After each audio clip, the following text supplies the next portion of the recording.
wire service. That's just the device cannot be disabled and moved. The woods. He would never be seen again. We're running faster and faster and faster. We've been reprinted again. This is unreal.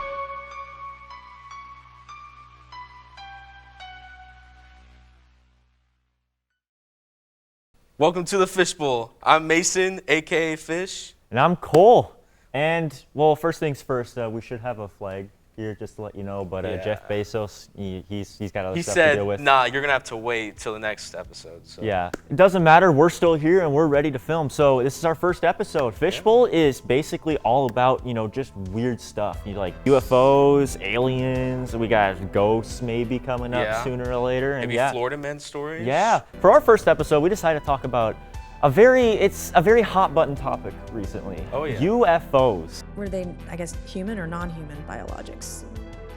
Non-human, and that was the assessment of people with direct knowledge on the program I talked to that are currently still on the program. One of the bodies has eggs inside of it. Maybe we're gonna have alien babies. Right here we have the Fishbowl. This has all of our topics that we're going to be talking about each episode. So we're just going to go ahead, draw one. Let's see what we're going to talk about first.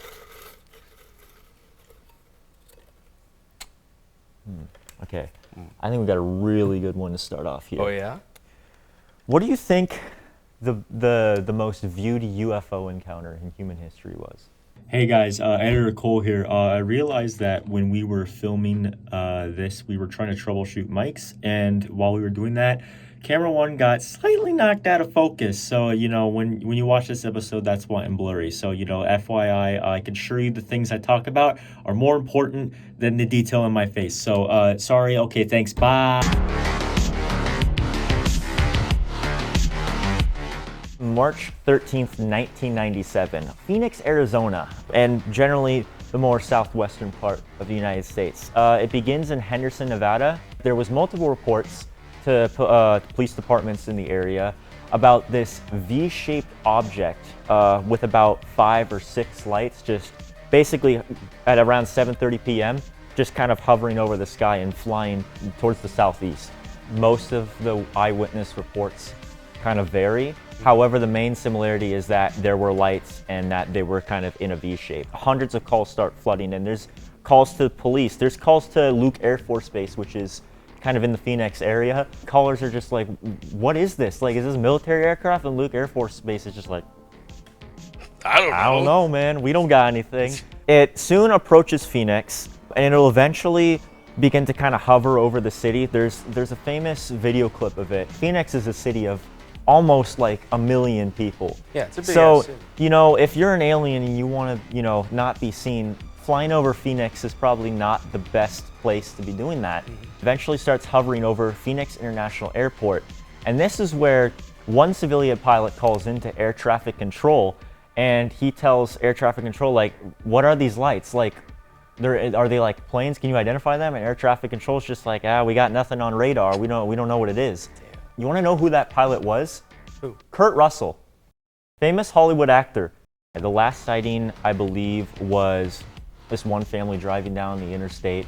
They said that if you were to sit on the right side of the car, you could see, like, to your right, not sticking your head out the window, but just sitting on the right side of the car, you could just see, like, one edge of the wing from here. And then if you just turned to your left, you could see the wing all the way over here. That thing must have been huge. According to eyewitness reports, this thing ranges from either 1 mile wide to 8 miles wide. What's really interesting is around 3 a.m., someone at Luke Air Force Base contacts like a bunch of like UFO centers in the United States. And great things happen at 3 a.m. Yep, and he just calls up these people and are like, he not only does he give them detail about the aircraft and all the sightings that are going on, but he's like, yeah, we're sending out 2 F-15s to like intercept whatever this is. For 2 days, he keeps giving information, keeps calling back. Second day, he calls back and says, yeah, I got repositioned in Greenland, so yeah, see ya, hangs up, never heard from again. Greenland? Greenland. Of all places? He's never gonna touch the warm desert of Arizona ever again after telling that information out. There was one particular witness who's very interesting to talk about. The governor of Arizona, Fife Symington. The man himself? Yeah, the governor of Arizona. Well, actually, he didn't reveal this until 10 years later. Like a couple of maybe months, I think, after this incident, he just he holds a press conference. And now I'll ask Officer Stein and his colleagues to escort the accused into the room so that we may all look upon the guilty party. Don't get him too close to me, please. In the alien costume, the governor's chief of staff. Now, this just goes to show that you guys are entirely too serious. UFO enthusiasts were not amused, especially since the governor was believed to have seen nothing. But eventually, 10 years later, Fife Symington comes forward. He did see it that night. Unquestionably, it was a UFO, which means unidentified flying object. Right. Doesn't mean we're being visited. Well, it's nothing like anything I've ever seen. And you're an Air Force guy. Yeah, and a pilot. Got a lot of hours flying. So it was pretty breathtaking. Explanations. So the main theory is that this was part of a military operation called Operation Snowbird, which was a program for a training program for A-10 Warthogs. There was one witness who said he used the telescope and he was like, yeah, it was definitely aircraft. But at the same time, that was only one witness, and hundreds of thousands of people differ from this story of that these are just military aircraft. That's the thing with most UFO stories. It's all eyewitness stuff, and there's not that much However, evidence. I want to point something out. According to these eyewitnesses, and most of them, that this thing that was flying above them, not only was it fairly close to the ground, it was almost it was extremely quiet. A-10 Warthogs are extremely loud. If this aircraft or these lights were really close to the ground, you could definitely hear, the sound of jet engines flying by, and that obviously, according to many people, did not happen. Fish, you ready to take a dive into that fishbowl? Yes, let's do it. Let's take that fishbowl. Let's see what we got. All right. Ooh. That was good. All right.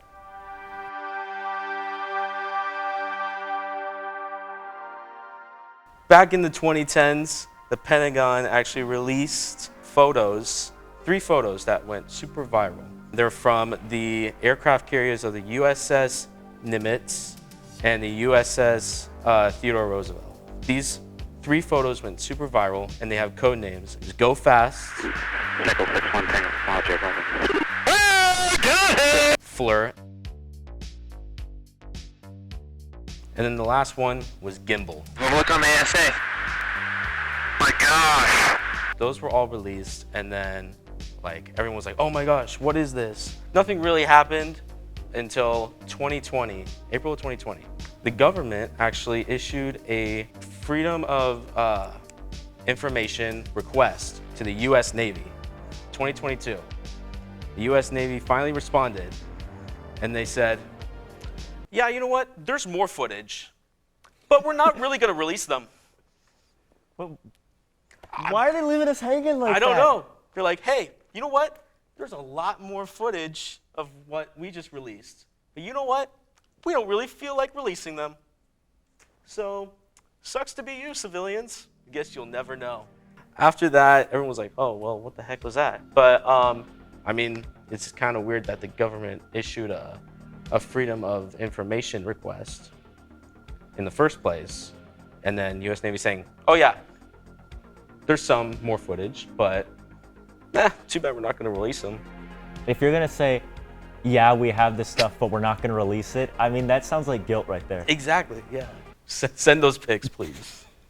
We have time for 2 more stories. Cole, you want to pick another one? Sure, why not? Let's run it. Give me that fishbowl. Oh, there you go. Let's go. This thing is glass too, I think. If we drop it, we're going to have to buy another one. Yeah, exec team, we're sorry if we break this. So, Fish, I'm going to ask you something. What's up? When it comes to UFO stories, most of the people who tell the stories after they've seen the UFO usually stay alive, don't they? Yeah, usually. What happens if they disappear for 40 years?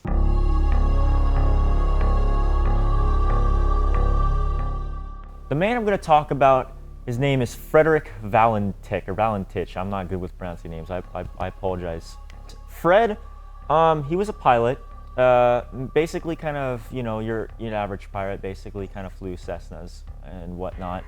However, he was trying to get a commercial license. He failed multiple times to get that commercial license. And also he tried getting into the Australian Royal Air Force. Eventually, like, not only did he struggle trying to get a license for a commercial flight and trying to get into the Air Force, he just, not gonna lie, he kind of struggled as a pilot. Multiple times he got in trouble for flying into like controlled zones, like breaking air traffic control rules. He like purposely dove into a cloud, which is like a very big no-no in aviation. He was almost prosecuted, I think, for that. The day he disappears arrives. October 21st, 1978. It's almost my birthday. Yeah, no one cares. Frederick, he flies out of Melbourne, Australia, takes off, and he's heading towards King Island, which is like a small island kind of in between Tasmania and Australia. So he's kind of flying, you know, doing his usual stuff. And then all of a sudden, at around 7 p.m., I believe, he calls up air traffic control. Approximately a couple of weeks ago since recording this video, YouTuber The Relic claimed that they finally uncovered the real recording of Fred's final transmission. However, as a fair warning, the recording is in poor quality and almost incomprehensible. If The Relic is telling the truth, the following recording is supposedly the real final transmission of Frederick Valentich.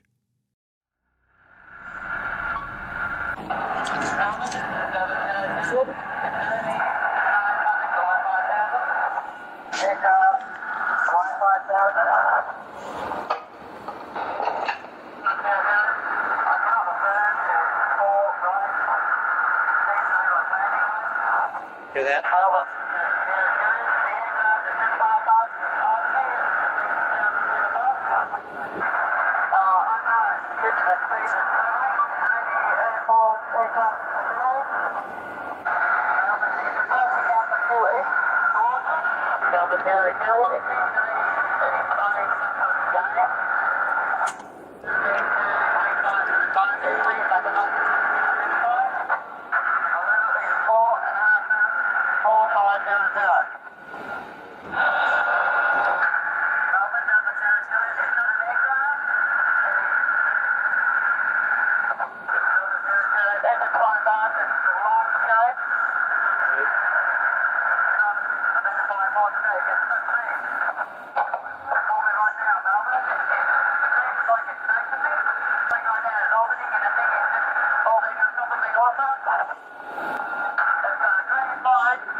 The transmission soon cuts out.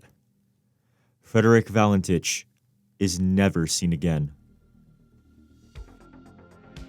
Here's one thing to note that's kind of weird. When Frederick originally took off, he didn't notify the King Island airport that he was coming. When he told some people that he was going there to see some friends, I believe, and then he also told his family that he was actually going there to pick up crayfish.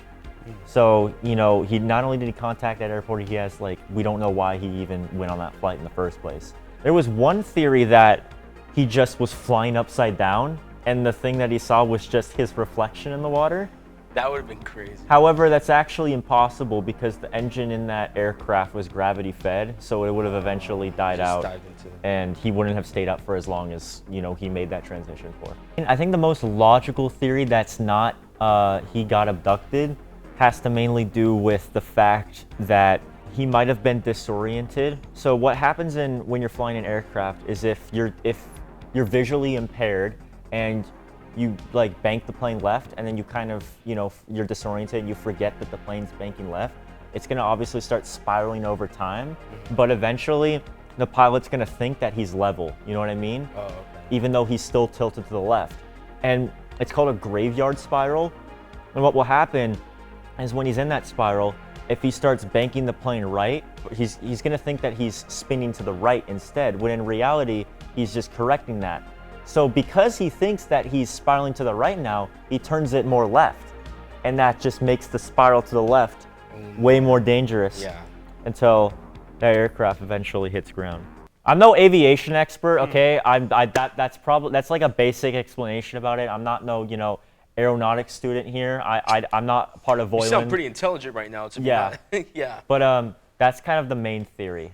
Or maybe he did see something and then, That he made got him- distracted by it. Maybe he saw something that made. But now let's get into that theory. What if he was abducted or crashed while seeing this object? Because here's the thing, that same night, multiple witnesses on the Australian shore, they said that they saw a green light flying by the coast.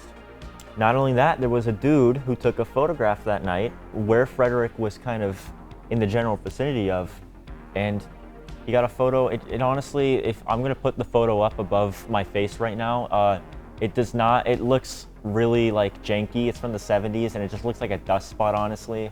I don't know if it's like that good of evidence. I mean, who knows, it could be something, but again, so there's eyewitness accounts that kind of play into this theory. However, there's the one piece of evidence that we have is a piece of an aircraft engine that washed up on an Australian shore a couple years later. They weren't able to narrow down the specific serial number of that part. However, they were able to give like a certain range, kind of. In that range was Fred's aircraft. He could have crashed in the water and not been abducted, but until then, we don't know what happened to Fred. He's been missing ever He's since probably that. dead. He's been missing ever Sorry. since October 21st, 1978. He's definitely dead. Well, yeah, I mean, what would you do if you were a pilot and you just saw some lights? Go the other way.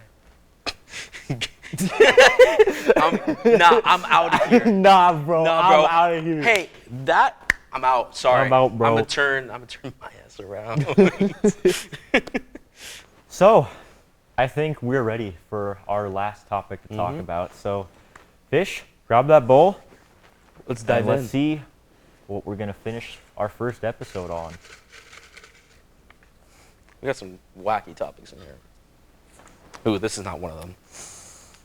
Cool. What would you do if you were abducted by aliens and they kept you for one night? If I were abducted by aliens and kept for one night, depends. I mean, if they're aggressive, I'm gonna whoop they ass. And then if not, I mean, I don't know, just chill out with them, I guess. Figure out, what mysteries that they know. Maybe they know something about life that I don't. I gotta know that. All right. Well, this one takes a little bit of a dark turn. Huh?